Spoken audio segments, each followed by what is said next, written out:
kilig vibes ang hatid ni Kauri Oinuma at Jeremiah Lisbo o Kaumaya sa kanilang romantic comedy series na Half-Mates. At eto na live po ang Kaumaya dito sa studio!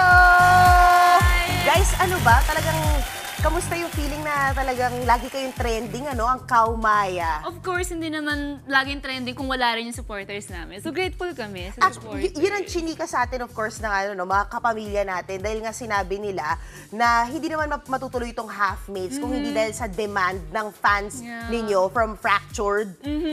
Jeremiah, did you expect this? Nakakatuwa at nakakataba po ng puso dahil meron pong mga naniniwala at sumusuporta po sa amin. Yeah. Nakakatuwa. Pero sa inyong dalawa, parang alam nyo ba off the bat na kayo yung I mean, dito hahantong to, sa Kaumaya, na kayo prepare?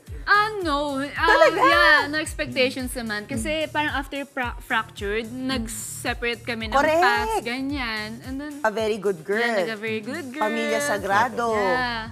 So, pero happy kami na Oo. nagkaroon ulit kami ng project together. Kailangan nyo ba na i-break yung ice this time around sa Half-Mates? Or wala kayong hiya sa isa't isa? Parang wala kaming hiya sa Parang isa't wala. isa. Kasi ilang beses na po kaming nakatrabaho, tapos marami kaming ginawang team building and get to know sa management namin.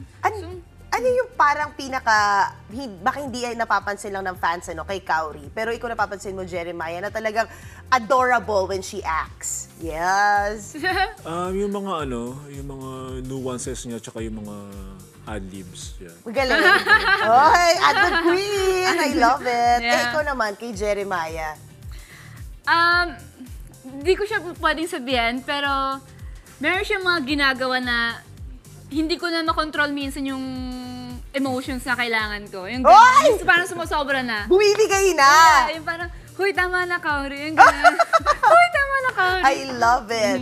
Pero what do you think? Ito natanong ko to ng MediaCon yun, no? Pero para sa benefit ng mga nanonood sa atin dito, ano yung tingin nyo, no, na parang meron yung ano nyo, no, Kaumaya na tandem ninyo na would separate yourself sa iba pang mga binibuild up na love teams? I think lahat naman iba-iba. Pero for us, siguro minahal kami ng mga tao dahil sa kung ano talaga kami towards each other. So yung bardagulan namin, I think dun namin nakuha yung mga supporters namin. As a Bardagulan love team. Yeah, Ganun. as a pusa love team. Saka na-observe ko parehas kami team player. Yeah. Yun yung Talagang bongga. palagay ko advantage namin sa ibang love team. Gumu-give and take. Okay. Pero gusto ko yung asot pusa love team. I'm here for it. So sa Half-Mates, ganun yung makikita namin. Yeah, actually.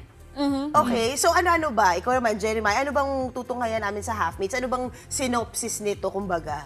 Ayun, may kita niyo yung dynamics nung asot pusa dito, yung tension, yung chemistry, yan po. I love Tsaka it. yung characters kasi namin, parehas kami may pinaglalaban.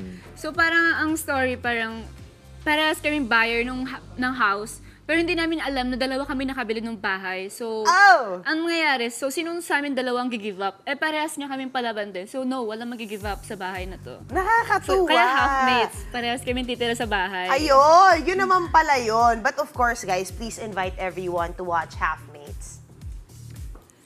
Ayan na po, sana po mabigyan niyo po kami ng oras at suportahan niyo po kami. Half-Mates, October 18, mapapanood po sa ABS-CBN Entertainment YouTube channel. Yes, and directed by Direk Raz de la Torre. Bongga na, mag-50 million subscribers na raw, Yes. Chika sa atin na. Oo. Every Tuesday and Friday po yan, 5:30 p.m. Tuesdays and Fridays, ABS-CBN YouTube page. We can't wait. Half-Mates. Maraming salamat. Thank you. Kaumaya!